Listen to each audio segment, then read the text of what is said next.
Graffiti scrawled on a wall in Grozny says it all. Welcome to Hell, Part 2. For the second time in 5 years, Russia is at war with separatist rebels in the breakaway province of Chechnya. Grozny, the provincial capital, is a ruin, mercilessly shelled before its fall to the Russian army.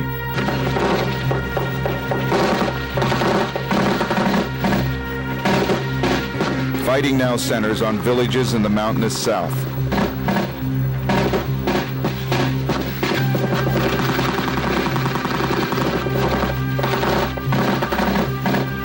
Thousands of Russian soldiers are dead.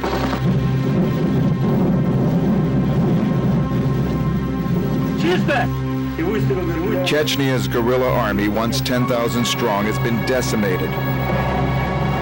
The war has been widely criticized in the West, battering the reputation of the Russian government. The strategy has led to substantial civilian casualties and very large flows of refugees. Chechen civilians flee the fighting. Hundreds of thousands are homeless. They run from a Russian army accused of grave human rights abuses, looting, rapes, summary executions.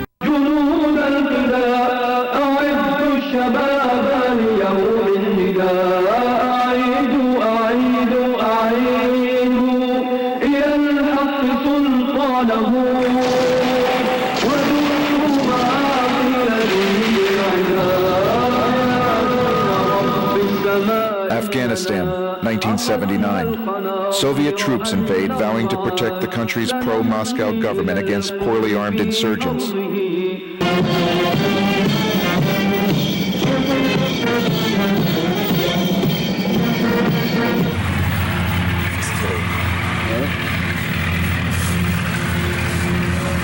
A call goes out across the Muslim world. Jihad, holy war against the USSR.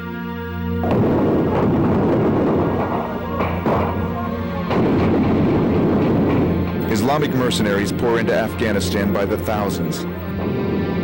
Saudis, Egyptians, Palestinians, Algerians. Training centers are established in Pakistan. Money and weapons arrive from the United States. Well, the actual figures for the amount of funding provided to the Mujahideen, of course, remain secret. A fearsome fighting force is constructed. The Mujahideen, Islamic holy warriors.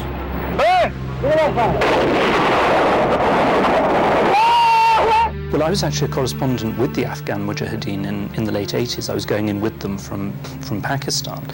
And I think all of us who were doing that had a lot of sympathy with the Mujahideen struggle against Soviet occupation. I mean, there was a degree to which these people were genuine freedom fighters. By late 1988, many of us on the ground were almost screaming at American diplomats, saying, look, you must be crazy. The Soviets are withdrawing, this is obvious by now. Why are you allowing the Pakistanis, to create a force in Afghanistan, which will, be so anti-Western and also, so vicious? And, you got the impression that by then this policy was simply on autopilot. After 10 years of bloodshed, the Soviet Union retreats. Afghanistan falls to the ultra-fundamentalist Taliban militia. The Mujahideen and their bases remain. So does a legendary Mujahideen leader from the Saudi-based Wahhabi sect, Osama bin Laden. No one ever really did properly calculate the long-term cost. And so, because of our support and the support of some other regional actors like Saudi Arabia and others, the Mujahideen ended the war with an awful lot of weapons, an awful lot of ammunition, an awful lot of explosives.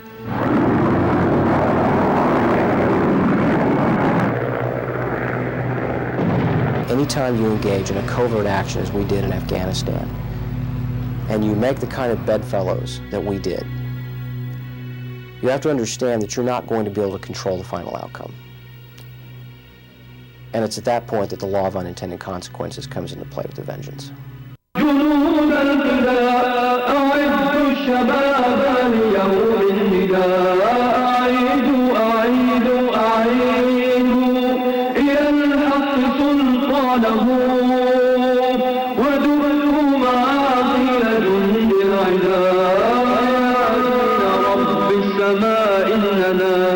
عقدنا القناص سنمشي إلى الكفر في أرضه ندب الضلال لكي نمنعك. A grainy look inside the Chechen rebel movement. August 1999. 1,500 heavily armed guerrillas cross into the Russian Republic of Dagestan, declaring a new jihad, a holy war to drive Russia from all its Caucasus territory. A series of furious battles ensue. The Chechens, at high cost, are driven back.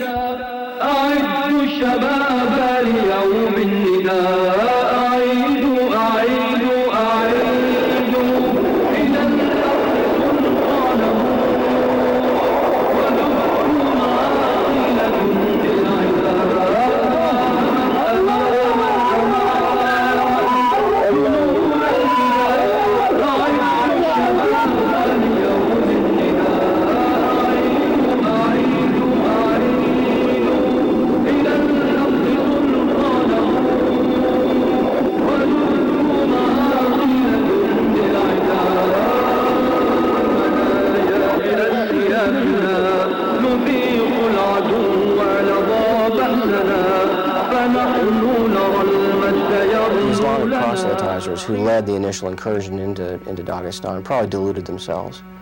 But I think that if you look at history, you'll find that most zealots tend to delude themselves. In the course of this, 270 Russian soldiers have been killed. I mean, that's a hell of a lot. You know, that's far more than America lost in the Gulf War.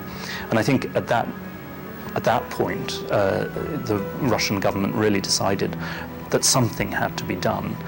And then there came the bombings in Moscow and elsewhere. Terrorist bombs leave 300 Russian civilians dead. Though the Western press remains skeptical, few Russians doubt the link. But it's this image that most concerns officials in the Kremlin. Hatab, leader of Chechnya's foreign mujahideen, has forged an alliance with Shamil Basayev, Chechnya's most feared battlefield commander, and the architect of an ongoing terrorist campaign in southern Russia. The rebels themselves made the mistake of getting into a pitched battle with Russian forces.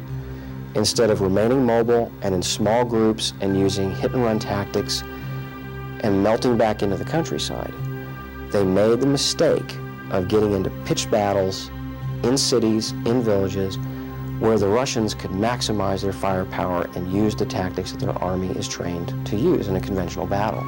Chechnya, where 100,000 Russian troops are in the 7th week of a merciless assault on rebels and civilians.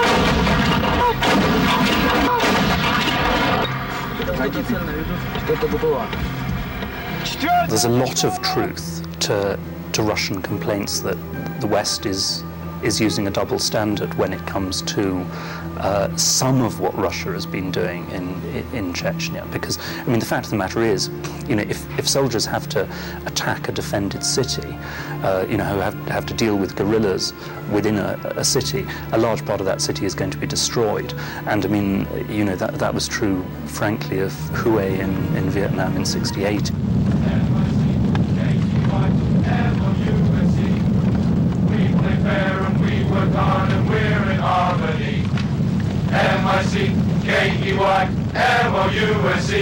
You know, the West hasn't had to fight a major urban battle recently, except, of course, in Mogadishu in 1993, when indeed much of the city was destroyed and between 500 and 1,000 Somali civilians were killed. I mean, urban warfare is a brutal business.